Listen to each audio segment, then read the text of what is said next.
కోల్కతా అత్యాచారం కేసులో మరో అప్డేట్ ఇది. ఇది విన్నాక మన చుట్టూ ఉన్న మనుషులను అనుమానించాల్సి వస్తోంది. సో జాగ్రత్త, ఎందుకంటే అంత డిస్టర్బింగ్గా ఉన్నాయి ఇందులోని మ్యాటర్స్. అత్యాచారం కేసులో మెయిన్ అక్యూజ్డ్గా ఉన్న సంజయ్ రాయ్కు పాలిగ్రాఫ్ టెస్ట్ నిర్వహించింది కదా సిబిఐ. ఈ విచారణలో మరిన్ని కీలక విషయాలతో పాటు దారుణాల గురించి కూడా తెలిసిందే. అవేంటో ఇప్పుడు తెలుసుకుందాం. ఆర్జికర్ హాస్పిటల్స్లో జరిగిన అత్యాచారానికి కారణం ఎవరు? ఈ ప్రశ్నకు తానే అని సమాధానం ఇచ్చాడు Sanjay Roy. According to CBI ఇది రెండోసారి అతను నేరాన్ని అంగీకరించడం. బట్ ఈ హత్యకు ముందు ఏం జరిగింది అనే దానిపై విచారణలో ఫోకస్ చేసింది సిబిఐ. పిన్ టు పిన్ అసలేం జరిగిందో ఇప్పుడు చూద్దాం. ఆగస్టు 8 అంటే ఈ దారుణం జరగడానికి ఒక రోజు ముందు రాయ్ ఆర్జికర్ హాస్పిటల్కు తన ఫ్రెండ్తో కలిసొచ్చాడు. అదే హాస్పిటల్లో అడ్మిట్ అయిన తన ఫ్రెండ్ తమ్ముడు గురించి తెలుసుకోవడానికి వచ్చారు ఆ ఇద్దరు. ఆ తర్వాత రాత్రి 11:15 హాస్పిటల్ నుంచి బయటకు వెళ్లిన ఇద్దరు మద్యం తాగారు. రోడ్డు పక్కన వైన్స్లో లిక్కర్ పర్చేస్ చేశారు. అక్కడే అంటే రోడ్డు పైనే తాగేశారు. ఆ తర్వాత సోనాగచి ఏరియాకు వెళ్లారు. సోనాగచి అనేది ఓ రెడ్ లైట్ ఏరియా. మరి అక్కడేం జరిగిందని ఎగ్జాక్ట్గా తెలియదు, కానీ అక్కడి నుంచి చెట్ల ఏరియాకు వెళ్ళారు. చెట్ల అనేది మరో రెడ్ లైట్ ఏరియా. అక్కడికి వెళ్ళారు. అక్కడికి వెళ్లే సమయంలో కూడా ఇద్దరూ కలిసి ఓ మహిళను వేధించారు. అక్కడ రాయ్ ఫ్రెండ్ ఓ మహిళతో సెక్స్ చేశాడు. రాయ్ మాత్రం తన గర్ల్ ఫ్రెండ్తో వీడియో కాల్లో మాట్లాడారు. రాయ్ తన గర్ల్ ఫ్రెండ్ను న్యూడ్ ఫొటోస్ అడిగాడు. ఆమె కూడా పంపింది. అక్కడి నుంచి ఇద్దరూ కలిసి మళ్లీ హాస్పిటల్కు తిరిగొచ్చారు. రాయ్ 4th ఫ్లోర్లో ఉన్న ట్రామా సెంటర్కు వెళ్ళాడు.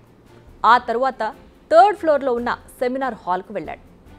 ఇది తెల్లవారుజామున 4:03 జరిగింది. ఆ తరువాత అక్కడ నిద్రిస్తున్న డాక్టర్పై అఘాయిత్యం చేశాడు. ఆ తర్వాత అక్కడి నుంచి తన ఫ్రెండ్ ఏఎస్ఐ అనుపమ్ దత్తా ఇంటికి వెళ్ళాడు. అక్కడి నుంచి తన ఇంటికి వెళ్ళాడు. ఇవి పాలిగ్రాఫ్ టెస్ట్లో సంజయ్ చెప్పిన కొన్ని విషయాలు.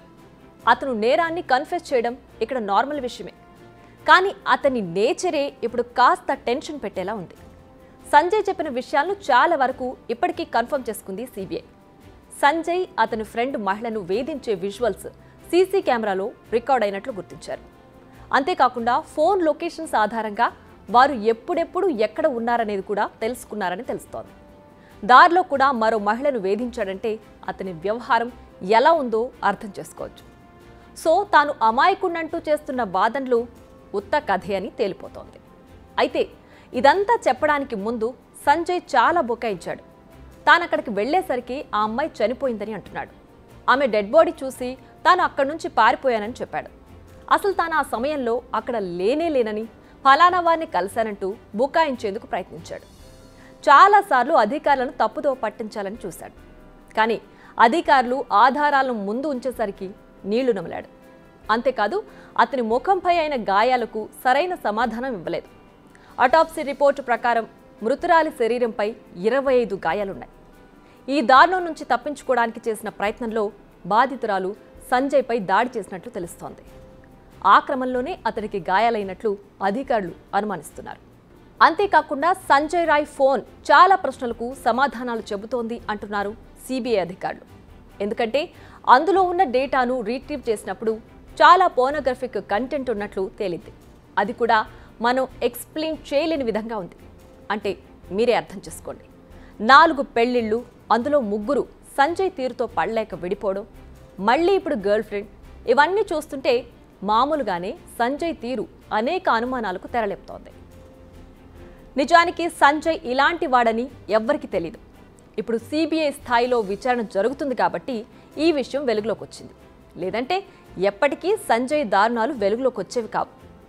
అందుకే మేకవన్నె పులిలా మన మధ్య తిరుగుతున్న సంజయ్ లాంటి వారితో జాగ్రత్తగా ఉండాలనేది. మళ్ళీ సిబిఐ విచారణ విషయానికి వద్దాం.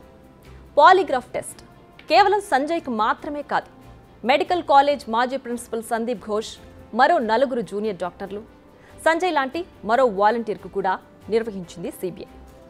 అయితే వారు విచారణలో ఏం చెప్పారన్నది చాలా గోప్యంగా ఉంచుతున్నారు. ఇప్పుడు మనం డిస్కస్ చేసిన విషయాలు కూడా చాలా తక్కువ మాత్రమే. సో ఇలా ఇంకా చాలా విషయాలు వెలుగులోకి రావాల్సింది. ఈ కేసులో అనేక లూప్ హోల్స్ జరిగాయని ఇప్పటికే సిబిఐ గుర్తించింది. అదే విషయాన్ని సుప్రీంకోర్టుకు కూడా చెప్పింది. సంజయ్కు చాలామంది పోలీస్ అధికారులతో మంచి సంబంధాలు ఉండడంతో అతన్ని తప్పించడానికి ఏమైనా ప్రయత్నం జరిగిందా అనే కోణంలో కూడా సిబిఐ విచారణ జరుపుతోంది. ఇప్పుడు నిందితుడు చెప్పిన విషయాలతో పాటు ఇతర అనుమానితులు చెప్పిన విషయాలను కూడా సరిపోల్చి చూడనున్నారు. ఆ తరువాత ఈ కేసులో ఓ క్లియర్ పిక్చర్ వచ్చే అవకాశం ఉంది. బిగ్ టీవీ అవుట్లుక్ కథనాలు నచ్చితే వెంటనే బిగ్ టీవీ ఛానల్ ను సబ్స్క్రైబ్ చేయండి.